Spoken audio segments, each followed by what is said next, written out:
Good morning, afternoon, evening, ladies and gentlemen. I'm George Moss again here at allpointstv.com. Also, WFOV 92.112. I welcome all of you to the program today, Monday, the 25th of March, the day in which we will be talking about a couple of topics of interest, I think, to all of you out there. One of which is, of course, the delivery of the report by Bob Mueller. And he finally brought his investigation of so-called Russian collusion to a close. And we'll talk about why that was done this past weekend, why he finally shut this this hoax down and what caused that. And we're going to also go back to the qualifications of being President of the United States under Article 2, Section 1, Clause 5. We will do that later on. What I want to talk about at the very beginning of the program, and I'm going to also, by the way, talk about Alan Dershowitz. I want to bring this man out of the closet and let you see what you're dealing with. This man is all over the television set, acting as if he is a constitutional scholar. This man is a constitutional gunslinger, and I'm going to read something to you before we get off the air to show you something about this man's character. I won't say it over there. I'll read it and let you decide as to whether or not this man, excuse me, is sleaze. But I consider Alan Dershowitz as a total imposter. This man, it seems like every time there's some constitutional question comes up, Alan Dershowitz is the one they go to get the final answer on how the Constitution reads. And yet this man has made some of the most outlandish claims that cannot be found in any constitution that's ever been written on the planet. Certainly not the United States Constitution that was ratified in 1788. And I'll have to be careful here in terms of putting my own personal views into this discussion about Alan Dershowitz. But I do want to try to bring him into more of a public view because this man is given far too much credit by those who are using, quote unquote, his expertise, whatever that may be. Let's start out, though, talking about Bob Mueller, who finally shut down the investigation of the Russian collusion, so-called Russian collusion. And I want to ask you, how many of you out there are surprised that there was no finding of collusion between the Trump campaign and that of the KGB? I don't know if it's KGB anymore since they have downsized. Russia is no longer the Soviet Union. Russia has been, given the fact that all the satellites have now been pulled out of the Soviet orbit. We now talk about, you probably notice they use the word Russia now. They're not talking about the Soviet Union anymore because of the loss of Estonia and Lithuania and all of those countries that were at one time part of the Soviet bloc, which is no different, quite frankly, than what you have in the United States in terms of what has happened to this country in the aftermath of the so-called Civil War, which I will finally get to, I think, next week. We keep on having these events that come up, and it pushes our agenda back here at the studio because when we have something that breaks like the Mueller investigation coming to a close, we have to cover that because of the current event. But I'm going to eventually get around to discussing the so-called Civil War and show that in the aftermath of this war, those things that revolve around the Soviet bloc in this country, so to speak, where you have these states now revolve around Washington, D.C., it's the same thing in terms of what occurred in terms of the Soviet bloc being dissolved based upon those countries around Russia having broken away. The same thing is going on the same thing was attempted, by the way, in terms of what occurred in 1861, where the 11 states were trying to break away from the orbit of the federal government. And we will deal with that. Hopefully, if nothing else breaks, we'll deal with that next week. What I want to talk about the first part of this program today, though, is I want to deal with the reason why Mueller shut his investigation down and what that is really about that has not been talked about over the airways. I think a lot of persons miss what is really in back of it. but it has something to do that goes beyond Russiagate. And if you go back to one of the predecessors of this investigation, you'll see how it ties in with an earlier claim that was made against the administration of another Republican office holder, Richard Nixon. Mueller brought his investigation to a close because the things that they were trying to create did not occur in the way in which it had occurred during the Watergate investigation. That is to say, they kept taking polls to find out if there was a disaffection away from President Trump. And his base understanding that this was a fiasco, this was a charade that was being run on the American people, this was a scam, his base held solidly behind him, which made these so-called Republicans in the party stay with Donald Trump. Otherwise, they exposed themselves by going in the camp, as some of them did 2 weeks ago when they went into the camp of the Democrats and voted against his president about this wall, claiming that he was exceeding his authority in terms of the emergency that was declared by the President of the United States, that they said that he was in fact acting unconstitutionally. And when that claim could no longer be sustained, then they had to kind of back off and do some other things to try to subvert the President of the United States. Both parties do not want this man in the presidential office. And Robert Mueller closed down his investigation because he could not do to Trump, they could not do to Trump what they had done to Richard Nixon. Go back and look at Watergate, and you'll see that Richard Nixon was investigated over a 2-year period of time. It's almost the same amount of time they spent in terms of Mueller's investigation, which lasted 1 year, 10 months, and 6 days. Watergate started in 1972, didn't it? And then it did not end until they hounded Richard Nixon out of office on August 9th, 1974.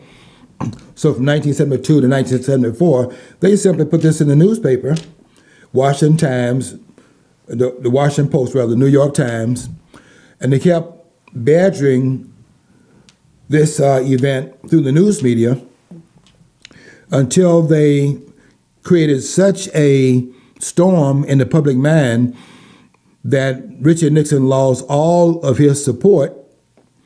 And so therefore, by having lost his support by those that had seen him in the office as too hot to touch because of the way he's being viewed by the American people, based upon the Washington Post, based upon the claims made by the New York Times, politically, it became untenable for them to be a supporter of Richard Nixon, given how the press had treated his presidency and Watergate and so on and so forth.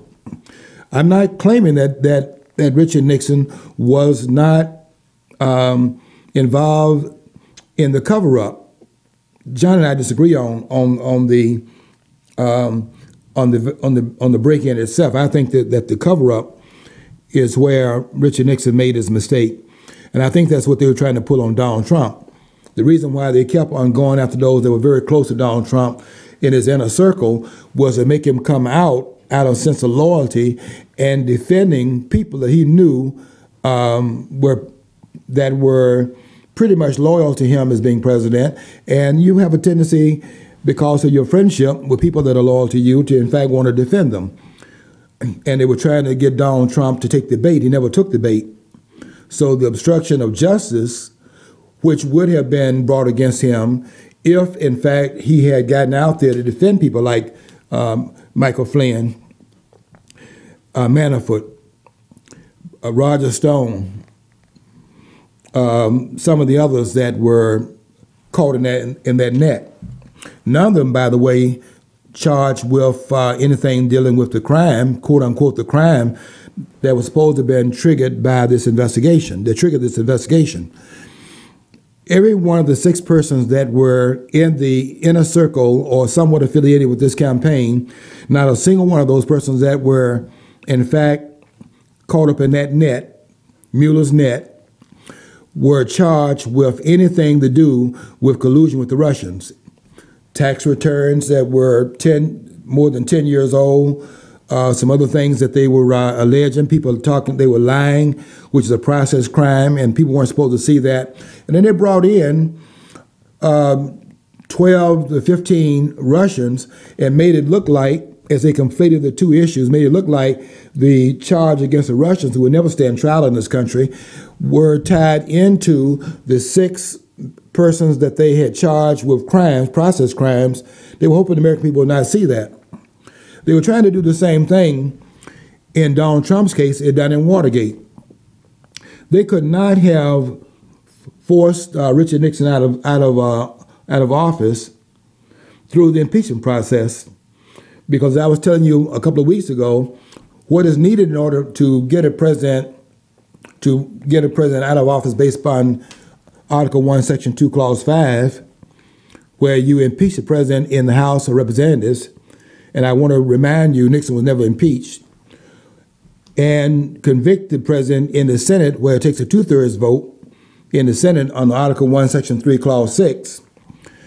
None of those procedures were carried out in Richard Nixon's case. Nixon was not impeached. And Nixon, of course, not being impeached, Nixon was never brought to trial. So how did they get Richard Nixon out of office without it going through the impeachment process? By making it so murky out here to muddy the political water so badly that nobody would dare touch Richard Nixon, because politically it looks like the person is guilty of what they're accusing him of. And who could come out there politically in an election year? 74 was an election year. And this claim that's presently being made, since Mueller had gone on for 1 year, 10 months, and 6 days, it was a stretch into 2020, an election year, and then too politically much of a hot potato to be touched by those that were supportive of Donald Trump. But a couple of things happened on the way to the ranch, one of which was an outsider. Really, he had been in there before, but not a part of the government at this time. I'm talking about Barr, the President Attorney General, was in fact appointed, and now we have a person over the Department of Justice that did not recuse himself and could hold Rosenstein, who is the one that started this process. I wouldn't say started it, but I would say that he, in fact, started the Mueller investigation, because he's the one that appointed Mueller to investigate this fraudulent claim that's being made that this election was, in fact, stolen because of some collusion going on between the Trump administration and the Russians. I think the one that actually started it, by the way, is Jeff Sessions, and we ought to investigate Jeff Sessions in this case here. Nobody's talking about Jeff Sessions' role, but Jeff Sessions is the one behind what Rosenstein did. And if Jeff Sessions had not recused himself, this investigation would never have gotten started in the first place. And then after he recused himself, then Rosenstein is running the Department of Justice, and then he appoints Mueller, and then Mueller's in fact carrying out the investigation, like a tumbling effect. But nobody's talking about Jeff Sessions at this point, because by the time this investigation gets underway, Sessions has now been dismissed, not immediately, but dismissed eventually out of the Justice Department. But I think if we go and do enough digging, and hope we will do the digging later on, I think we'll find that somewhere along the line that Jeff Sessions was a mole inside of the Trump administration. Well, we have this closing down of the investigation this past weekend. The question is that why was it closed down? I think you have to go back to Watergate to understand this case in its entirety.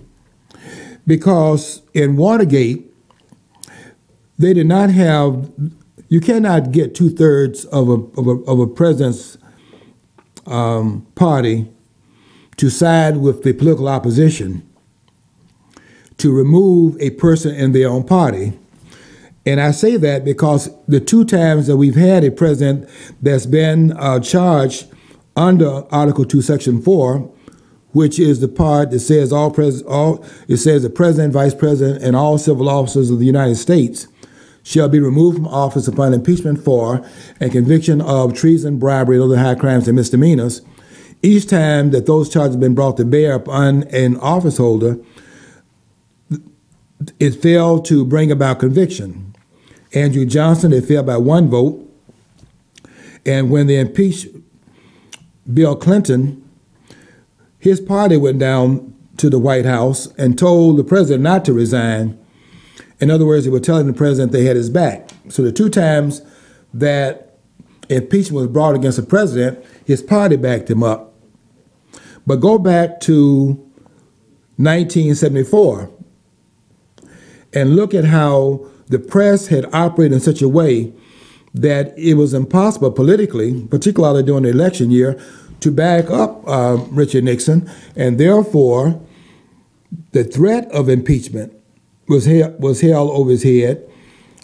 And when people went down to him and people of his own party went to the White House and told him, Mr. President, this situation is very hot. And if it is brought to bear upon a claim against you, it is too much of a political situation for us to, in fact, back you up. He called in the White House his most ardent supporters, and when they told him that they could not politically back him, that's when Richard Nixon decided to step down and to resign. But the American people did not see what had happened right before their eyes, and what we had here was a coup d'etat. We had a presidential election overthrown in this country.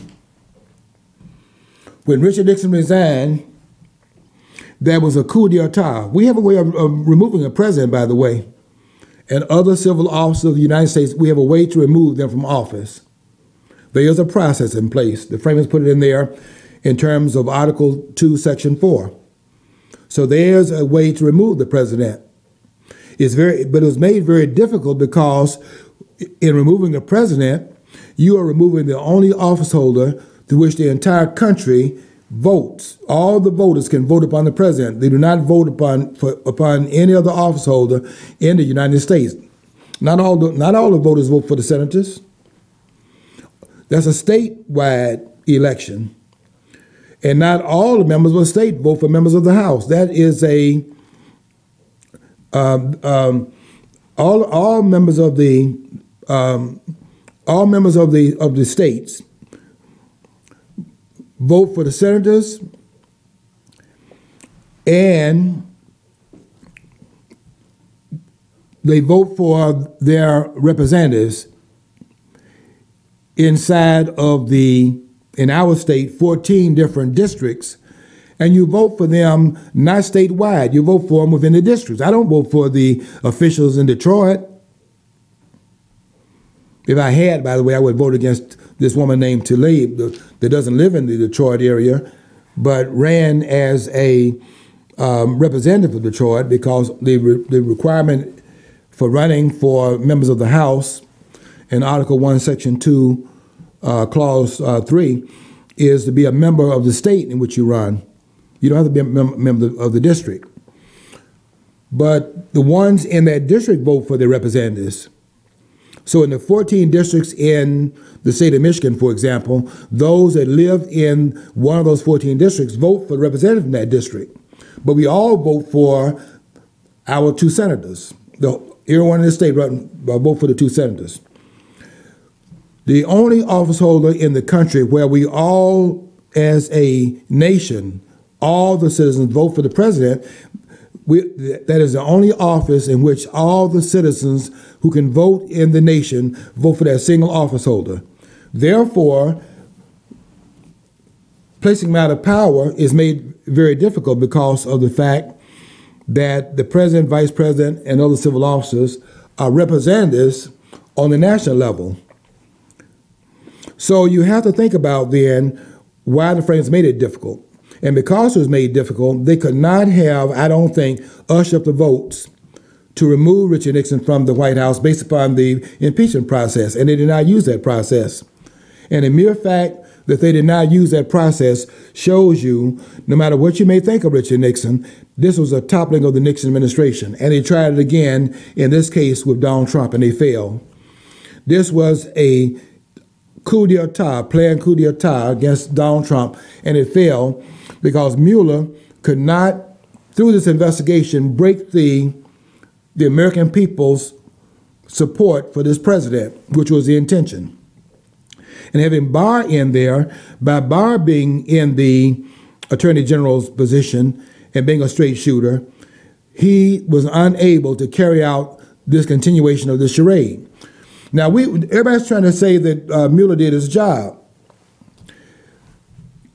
If Mueller had done his job, if he really was trying to run a fair and balanced investigation, he would have stopped a long time ago of this investigation, because every one of the persons charged were charged for a process crime. Not one of them was charged for what he had supposedly been appointed to do, and that was investigate Russiagate, the Russians colluding and influencing the election of this country. The problem that many people have or should have with this investigation is the fact that we had a president, by the way, that didn't need Russia to win the election in the first place, because don't forget, this man has set down 14 seasoned politicians in his own party.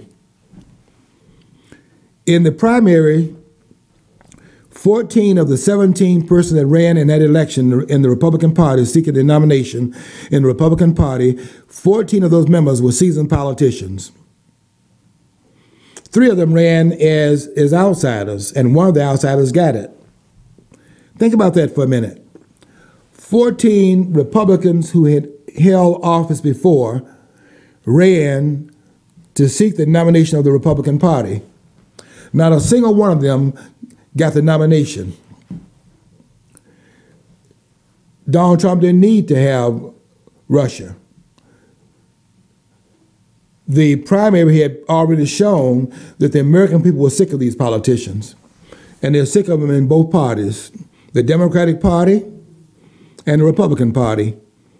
Hillary Clinton had no shot at winning the presidency. I don't care what those polls showed. 10-point lead in this state, 12-point lead in another state. It's going to be an overwhelming victory for Hillary Clinton. The fact of the matter is, when the election came up, Donald Trump won the landslide. And they're now trying to say that they were surprised at the election outcome. I wasn't surprised by the outcome. I saw the crowds. In fact, I was going to Donald Trump's rallies. As I was looking over the enthusiasm of the audience, and I went to Grand Rapids, by the way, here in this state. I went to Ohio, also in Ohio, and I saw the same crowds wherever I was going. And I said, this election is different from what is being put on CNN and MSNBC and even on Fox. I was looking at these crowds and saying, look at how these crowds are coming out. You can't even get them all out there. There were 35,000 people that showed up in Grand Rapids, where I'll be next month when Donald Trump comes into the state again in Grand Rapids, to thank the people for voting for him there, as they're holding strong behind this president. I knew then they were in trouble. I knew that this election was not what I was seeing. The outcome of this election, I knew, was not what I was seeing on CNN.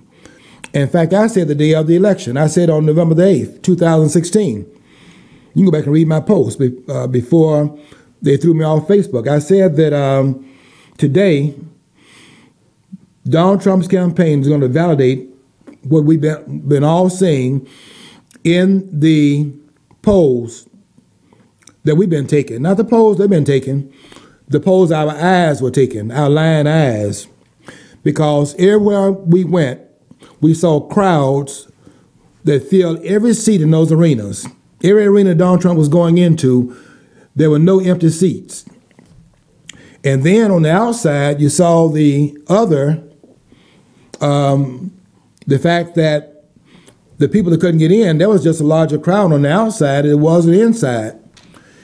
So Donald Trump's supposed poll numbers were down, but the rallies were not showing that. And that's when some of us began to see there was a different narrative on television the narrative that we were picking up by our own intelligence. Okay, I know we got to take a break, so we're going to take a break at this point with WFOV, and we'll see you on the other side of the break, and we'll see you in 4 minutes. But we're going to continue what we're saying here. I want you to be aware that this was an attempted overthrow of a duly elected president in this country, but they did not succeed. They were trying the same thing, in this case, given the outcome of the 2016 election, that they had done in 1972 when the outcome of that election was in fact one that they wanted to challenge. But they had to be very careful in both cases, and they were very careful in this case right here, acting like it was a Russian collusion issue that had brought about this outcome. It wasn't they had a bad candidate. It wasn't that the people went to the polls in record numbers and voted for Donald Trump. It wasn't they got 63 million votes that determined the outcome. It was that the Russians had, in fact, colluded and somehow, unexplained to this very day, had changed the outcome of this election, and therefore Donald Trump was an illegitimate president. It wasn't sedition, which is really what it was. It wasn't these people that were trying to overthrow the verdict of 63 million voters in this country. It wasn't fascism, because that's what happens in the third world. That's what we have in banana republics. That's what we're told. But it was happening in America again. And if you go back and look at the history of the country, we've had this happen again and again and again in the United States. Because America's greatness is not the political class of this country. It never has been. The greatness of this country, America's exceptionalism, is because of the ability of the producers to operate within the limited amount of free market that's left in this country, to operate in that limited space, that which has not been occupied by the politicians, operate in that limited space to create this magnificent economic experiment that you see in the United States, that you don't see anywhere else. And why don't you see it elsewhere? Is because it's been closed down by the politicians. That's what Louis Van Mises is talking about when he says that the reason why America has gotten off the ground and done so well economically is because this country is the one where the politicians got involved in interfering in the economy last. It's because there was some breathing room in this country from the politicians. They were able to create this magnificent economic engine, the greatest economic engine the world has ever seen, without the involvement of the politicians, the laissez-faire aspects to it, which means government hands off. But you see them trying to gain control over that now. And Donald Trump is an intercessor that's stopping them from completing what they have in mind here, because they have in mind here to do the same thing in this country that they've done everywhere else that they've been. Because the problems on the planet are these politicians all over the world. They are the same here as they are elsewhere. And they want this power that they have in other parts of the world, the will power, as they've done in every country where politicians existed throughout history. And it's amazing how they've been able to cover up their tracks. And they're very good at that. They were trying to, underneath the tone that they have in this country with Donald Trump, they had to hide their hand. They were throwing stones now, don't get me wrong about that. But they had to hide their hand from the American people, lest you catch them at their attempt at this usurpation. Let me tell you something you should have found out at during the primary, which I didn't know this myself until I began to watch it very carefully during the primary, and that was these two political parties are privately owned. The Democratic Party and the Republican Party, these are privately owned companies. And I did not know that. Let's welcome back WFOV. I want to welcome you back. We're not very far from where we were when you left.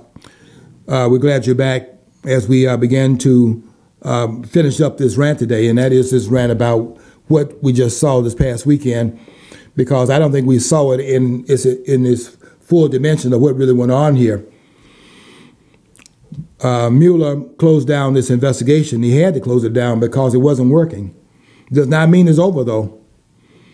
because if Donald Trump is allowed to stay in office for another 2 years on this particular term, and they realize they cannot defeat him in 2020 because the American people are with this president, they have not abandoned Donald Trump. I don't care what they say the polls are indicating. Donald Trump cannot be defeated at the poll in 2020. All of the particulars in place right now will ensure Donald Trump's reelection, and that's why this extortion that we saw playing out, which started before this man even was inaugurated, it will not stop with the Mueller report being shut down, with the Mueller report being delivered and his investigation being shut down. That is going to continue because they want this man out of office. And who wants him out of office? Both parties want him out of office because neither party wants this man in there as a person that broke in against their will. You know, one thing that we have to think about as we begin to look at what really is the political structure of this country is what was Dwight Eisenhower talking about back in 1961 when Dwight Eisenhower delivered a speech 3 days before he left office. He talked about what was happening in the United States behind closed doors, something that he had seen that was beginning to develop in the 1940s. And when he became president in 1952, elected in 1952, he began to look at an apparatus was in place. It was just now getting on track. He said that as he left office in 1961, on January the 17th, he said that there is a growing danger to the politics in this country, and he labeled it the military-industrial complex. So the military and the industrial complex, those two situating themselves in the power centers of this country was a growing danger in this country.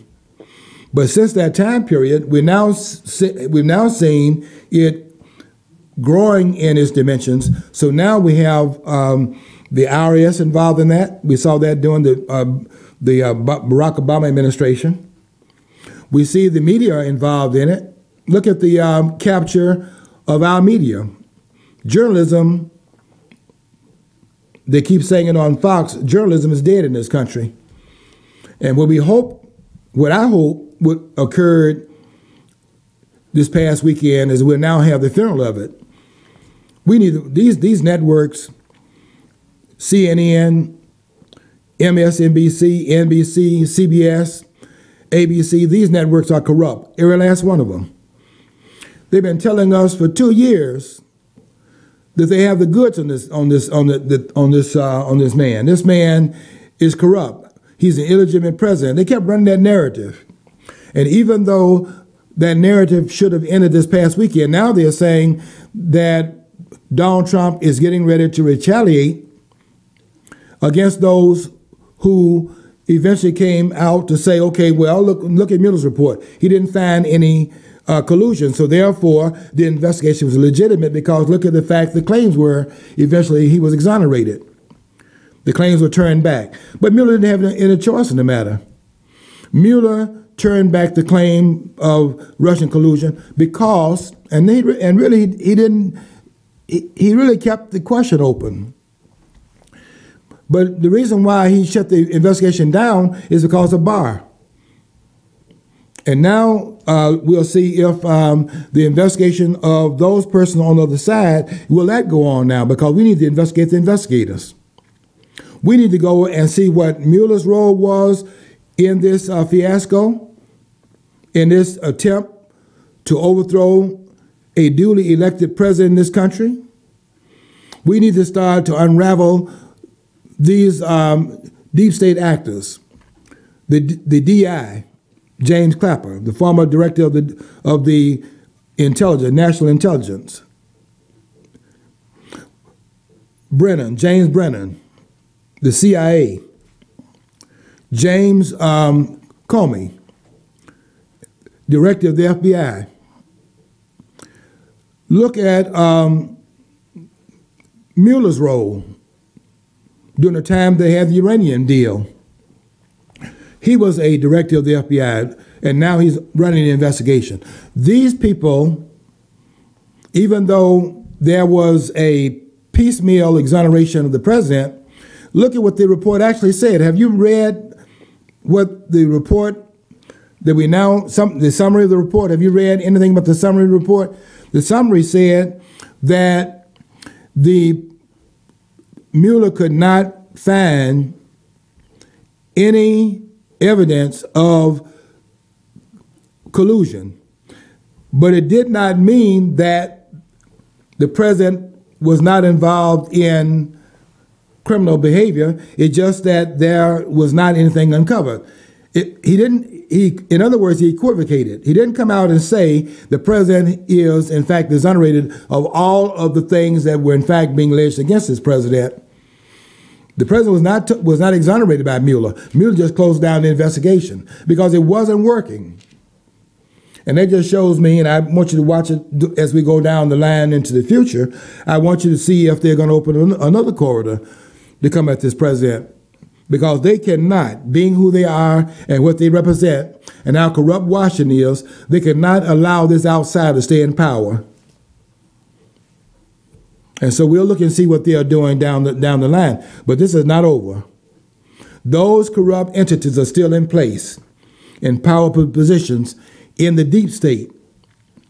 And they're also on the sideline, as the vultures they are, trying to take this president down. This thing is just getting started. And I saw the media this morning, and as I was listening to some of these media pundits, they were saying that Donald Trump is getting ready right now to go after those in a vengeance way, wreaking vengeance upon those who were in opposition to in this Russiagate. They didn't call it Russiagate. They were talking about the investigation, and they're saying that Donald Trump is going to go after is the ones that were opposed to him in this investigation. As he should do, but they're trying to act like when he does that all he's doing is retaliating, as opposed to what really is going on that needs to go on here, and that is all these persons that ran this charade against this president. What really he needs to do is go after the person, hold him accountable. We need accountability now. Now that we know this was a fiasco, we need to now hold the ones that were major actors in this event. We need to hold them accountable. James Comey, James Brennan, James Clapper, Peter Strzok, Page, all the others that was involved in it, and those 17 members, Andrew Weissman, those 17 members, all Democrats on Mueller's team. Every last one of them was a Hillary Clinton supporter. You think this investigation was shut down because of the integrity of these people? 17 members on that committee, every one was a supporter of Hillary Clinton in that election. Didn't have a single Republican on it. This was a witch hunt. It was exactly what Donald Trump was saying it was. This was an attempted coup that failed. And it failed because they thought that Donald Trump would be, in fact, hounded out of office. They don't know this man. They underestimated Donald Trump.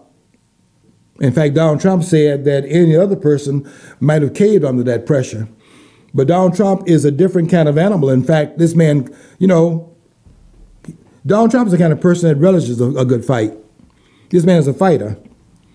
And you may not like his personality, the way he goes about doing business, but if anyone else had been in that role and had done what Donald Trump did, broke through the veneer that we have a legitimate, constitutionally based electoral system in this country, Donald Trump broke through that facade and became president against their wishes. Because it's no longer just a military-industrial complex. It is also, as we found out during the primary, we have a system here where the two parties, the Democratic Party and the Republican Party, these two parties are privately owned companies in this country. If you paid attention to the primary, you saw that. I didn't know that. I didn't know that until I was watching how it played out. And they kept saying that Donald Trump will not get the nomination of the Republican Party. And they were saying why the man was leading. No one had the primary votes for the nomination that Donald Trump had. And they were saying Kasich, for example, in Ohio, had won one state, was saying that Donald Trump would get the nomination, and they were saying it with tremendous authority because they knew that this is a facade, that your voice is a final verdict. And let me tell you another thing that you're watching right now about these persons. They say that Russiagate, the Russians were involved there. That's what they believe. If they believe that, then why are they going after the Electoral College?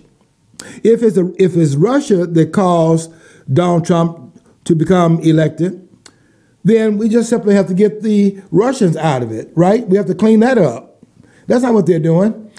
They are going after the Electoral College. They want to now bring in an earlier voter group, 16-year-olds. In other words, they see the voter base. They've lost the voter base. They're now trying to enlarge the voter base. Immigration, trying to bring in people that vote Democrat. They want to get the young people, which would increase the socialist base, because young people have been living with socialism because they're living with their parents, and all of the bills are paid by the parents taking care of all of the obligations. Socialism inside the family. So you go after the ones that are more dependent upon somebody else paying the bills, is free to them, then you will in fact make them Democrats. So they're trying to enlarge it that way, trying to act as if the Electoral College somehow was illegally used, that the Electoral College was used illicitly, not illegally, but illicitly by this president, that we have a president that did not get the popular vote in the country. It was never intended to have the popular vote in the country. And they're trying to act like it was anti-democratic. You know something? These people that are standing in front of you, every last one of them, Elizabeth, this woman named, they call her Pocahontas. She's running for president. This woman was trying to appropriate the culture of Native Americans and ran under that veneer until she got caught at it, and had gotten certain jobs at Harvard, for example. She was working because she had gone in there as a minority, appropriating the identity of the Cherokee, claiming that she had Native ancestry. Now she's up there making these speeches about attacking the Electoral College and saying that she want to have one man, one vote. You have one man, one vote now. You have one woman, one vote now. And you have not only a democratic process in place, there's a super democratic process in place. Because wherein if you had majority vote for the president, you'd have a single majority that would, in fact, decide the presidency. The framers have majorities in every state. A majority in Michigan, a majority in Rhode Island, a small state, a majority in, name all the states, a majority in each of the states. And every majority in each of the states has to be contended with, not in just the national. Every state majority has to be counted. And that's the brilliance of the founders. And these corrupt politicians are trying to make the American people believe that the Electoral College is somehow anti-democratic. It's an undemocratic process. It's a super democratic process. Because every state's majority is in fact counted at the Electoral College. And in fact, the Electoral College doesn't even meet in a single place. The Electoral College meets in every state. Every state has an Electoral College. They don't meet in a central location. They meet in Lansing in this state. Wherever your state is, they meet in that particular capital. and they go to that capital in that state to cast their verdict, every majority does that. Does that sound like it's anti-democratic to you? And yet these criminal politicians are standing up in front of the American people, making the case that the process is anti-democratic, is super democratic. If you have a national elections as Elizabeth Warren is contending in front of people who are applauding this nonsense, if you have a single majority, that becomes anti-democratic because the majority in Rhode Island doesn't have to be counted. The majority in the smaller states don't have to be considered. But if you have to have every majority counted in terms of the electoral vote, you can see why that is a super democratic policy and a verdict given in the ultimate outcome where not one majority is counted, but every majority has to be counted. It's a brilliant system if you understand it. And they got people clapping to get the Electoral College out of here because they know you don't understand it. And to an extent, they don't understand it either. Because these people are not that bright. This country is not run by the best and brightest. Listen to Elizabeth Warren when you get a chance. This woman could not make it anywhere in the private sector. Listen to Alexandria Cortez. Listen to her when she's talking. This is one lady that doesn't know what she's talking about anytime she opens her mouth up. And now she's talking about, I'm the boss. I never heard her say, I'm the representative of the 14th district. I'm the boss. And as if she knows enough to be the boss of the entire political landscape. She didn't know enough to be the boss of what's happening in her own district. She wants to be the boss of the country. And Beto O'Rourke, that's another one out there. Look at how this man is flying all over the place. Hands, gestures not even fitting what he's talking about. Something is wrong here. And these people want to run this country, and they don't want you having a voice in it. And you had a voice in it in 2016. You put an office holder at the highest level of power in this country against their will.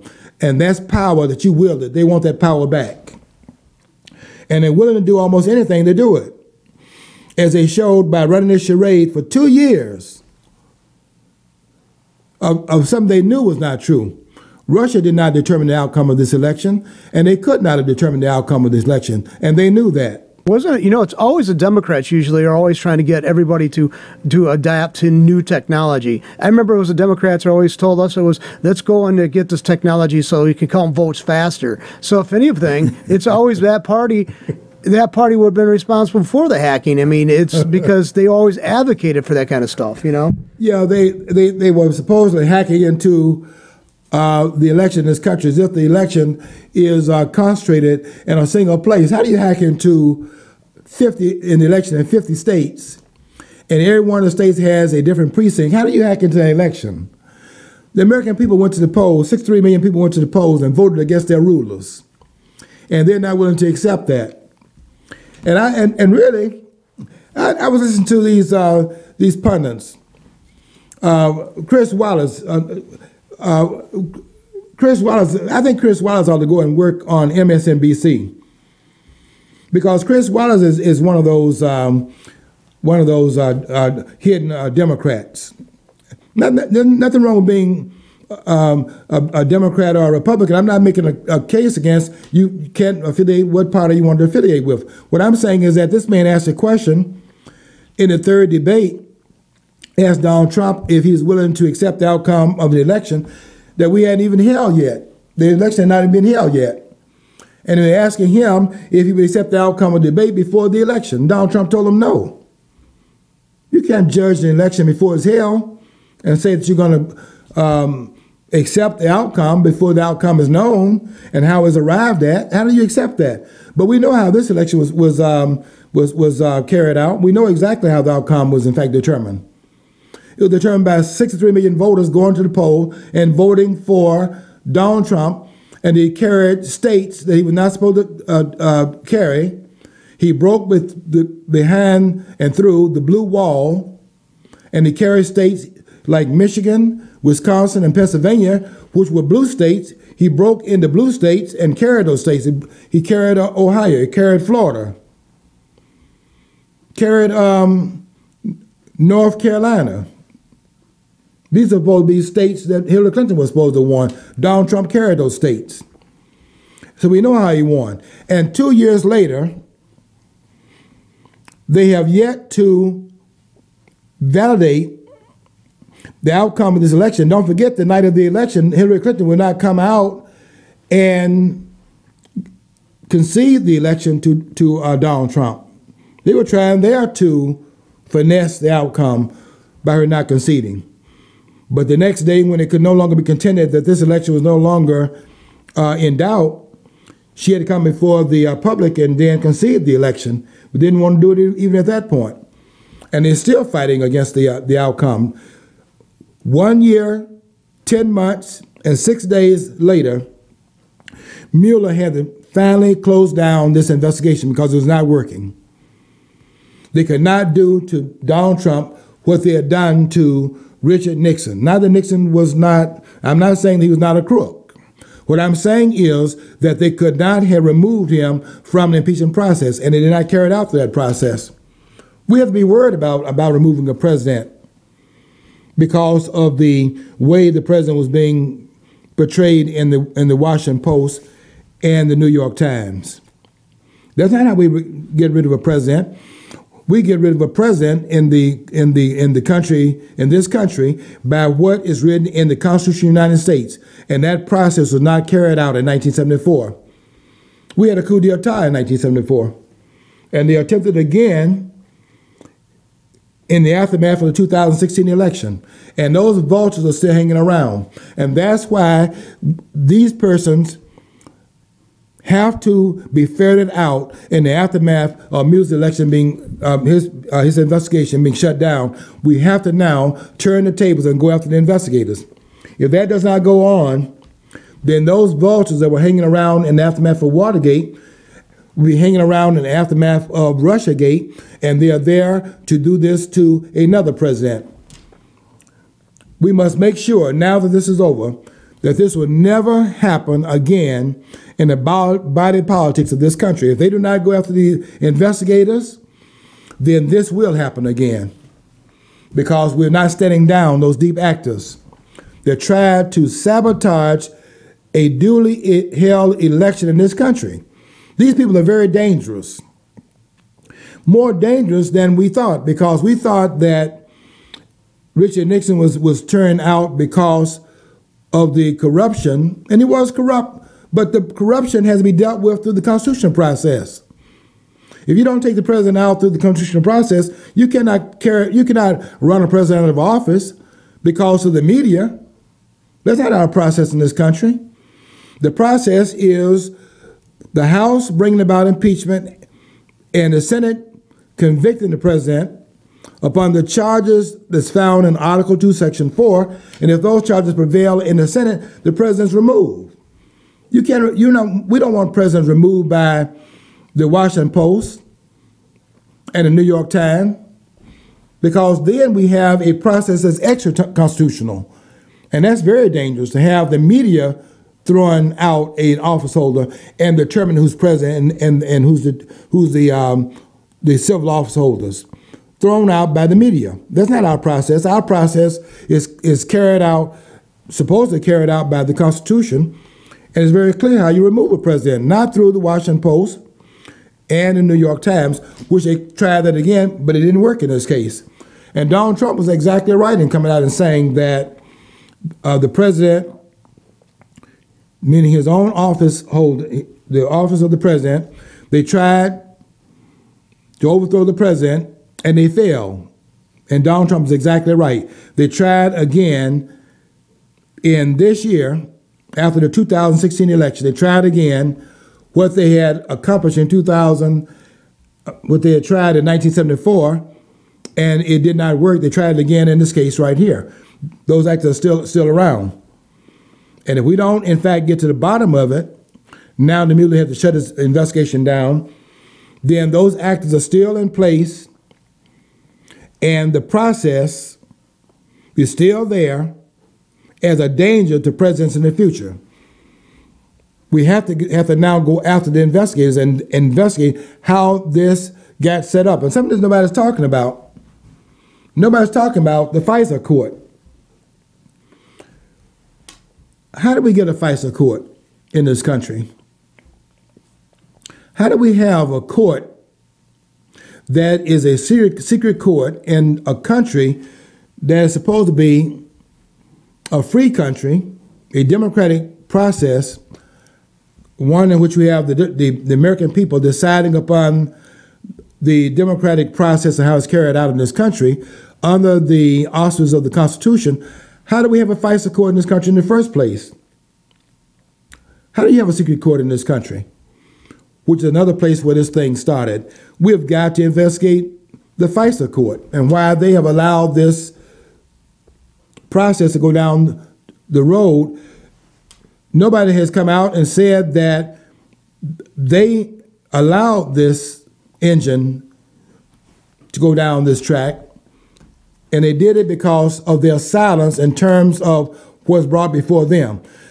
I'm just saying here that this process is not over. Stay diligent, America, because we have got to continue to work this thing out, because we're still in danger by these people, these actors, these deep state actors that are trying to suborn this Constitution, our Constitution in this country. Okay, got to get out of here. But I want you to continue to watch everything. And don't forget, as we always say at the end of our program, to follow your dream. Because if you don't follow your dream, you'll never know what's on the other side of the rainbow.